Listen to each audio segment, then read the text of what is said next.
اسرائیل غزہ اور رفح میں فوجی آپریشن فوری روکے۔ عالمی عدالت انصاف نے غزہ کی صورتحال پر اہم فیصلہ سنا دیا۔ اسرائیل کو 1 ماہ میں اس حکم پر اٹھائے گئے اقدامات سے آگاہ کرنے کا حکم۔ اسرائیل UN فیکٹ فائنڈنگ مشن کو غزہ تک رسائی دے۔ عالمی عدالت انصاف نے تمام نکات پر 13-2 کی اکثریت سے فیصلہ سنایا۔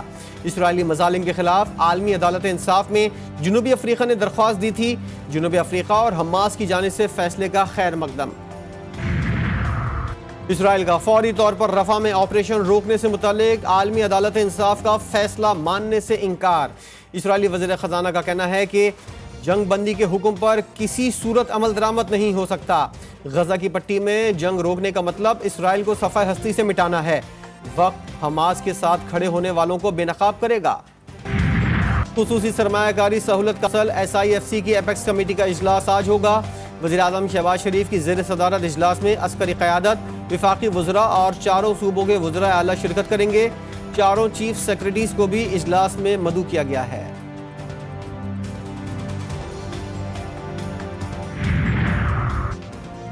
وفاق اور صوبے میں کشیدگی کم کرنے کے لیے اہم اقدام۔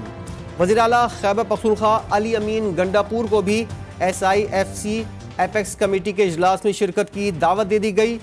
گورنر خیبر پختونخوا فیصل کریم کنڈی کے مطالبے پر وفاقی حکومت نے علی امین گنڈاپور کو شرکت کی دعوت دے دی۔ جو یہ کام دن کی روشنی میں نہیں کر سکتے، وہ یہ بدماش اور یہ مجرمین رات کے اندھیرے میں کرنے کی کوشش کرتے ہیں۔ اس سے 1 دن پہلے بھی جبکہ یونائٹڈ نیشنز کا ڈیلیگیشن ہمارے دفتر میں بیٹھا ہوا تھا، ان کی ہم سے میٹنگ تھی، الیکٹورل پروسیسز اور کسٹمز کے بارے میں ہم ڈسکس کر رہے تھے، تو انہوں نے ہمیں اٹیک کیا تھا پورے دفتر کو، اور وہاں رہا تھا۔ PTI رہنماؤں کی سیل سیکریٹریٹ کے باہر پریس کانفرنس۔ ترجمان PTI رؤف حسن کہتے ہیں 2 سال سے ہم ریاست کے فاشزم میں جی رہے ہیں، احکامات کہیں اور سے آتے ہیں اور یہ لوگ ٹاؤٹ ہیں۔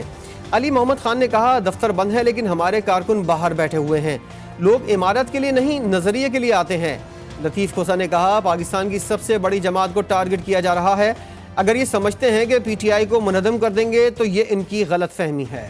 عوام کے غم و غصہ اور نفرت زیادہ سے زیادہ بڑھتی چلی جا رہی ہے، مگر اس سے کوئی یہ سمجھتے ہیں کہ اگر یہ پاکستان تحریک انصاف کو منہدم کر دیں گے یا عمران خان کو لوگوں کے دلوں سے جو ہے یہ کوئی دھندلا دیں گے، تو وہ ان کی غلط فہمی ہے۔ کمیٹی میں ہم نے ڈسکشن کی ہے، جو CDA نے ہمارے اوپر حملہ کیا، ہم اس کو حملہ سمجھتے اور بغیر نوٹس کے سارا کچھ کیا ہے۔ اس کا ہر چیز PTI کے اپنے نام ہے، اس کے سولر PTI کے نام ہے، بجلی گیس PTI کے نام ہے، سب کچھ PTI۔ ابھی تک ڈومینیٹ کیا اپوزیشن نے، اور اپوزیشن ڈومینیٹ کرے گی وہاں پہ انشاءاللہ تعالیٰ قومی اسمبلی میں بھی اور سینٹ میں بھی۔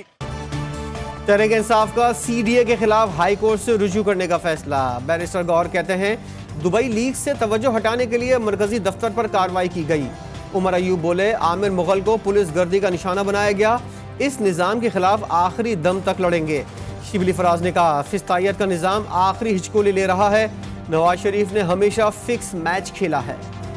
جس طرح کی فسطائیت اس حکومت نے جس طرح سے یہ ظلم و جبر کیا ہے، تو یہ سیاسی طور پہ ہمارا مقابلہ نہیں کر سکتے اور نہ کر سکے ہیں۔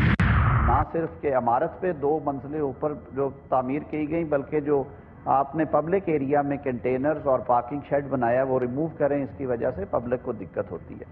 تو 10 مئی کے نوٹس کی روشنی میں اس کے پرسوانس میں یہ ریموولز کی گئی ہیں، یہ قانون کے عین مطابق ہے۔ وزیر قانون اعظم نذیر تارڑ نے CDA کی کارروائی کو قانونی قرار دے دیا۔ سینٹ اجلاس میں خطاب، بولے CDA کے مطابق نوٹس جاری کرنے کا سلسلہ 4 سال سے جاری تھا، پبلک ایریا میں کنٹینر بھی رکھے گئے اور پارکنگ شیٹ بھی بنائے گئے۔ CDA کی کارروائی عین قانون کے مطابق ہے۔ شبلی فراز جب حکومت کا حصہ تھے تو کیا انتقامی کارروائی نہیں ہوئی؟ شاعر احمد فراحت بازیابی کیس میں سیکٹر کمانڈر اور ڈائریکٹر 29 مئی کو طلب۔ اسلام آباد ہائی کورٹ کے جسٹس محسن اختر کیانی نے تحریر حکم نامہ اردو میں جاری کر دیا۔ سیکرٹری داخلہ اور دفاع کی بطور عدالتی معاون طلبی، مغوی کی لوکیشن ٹریس کر لی گئی۔ IG اور SSP پولیس نے تحقیقات میں پیش رفت سے آگاہ کیا۔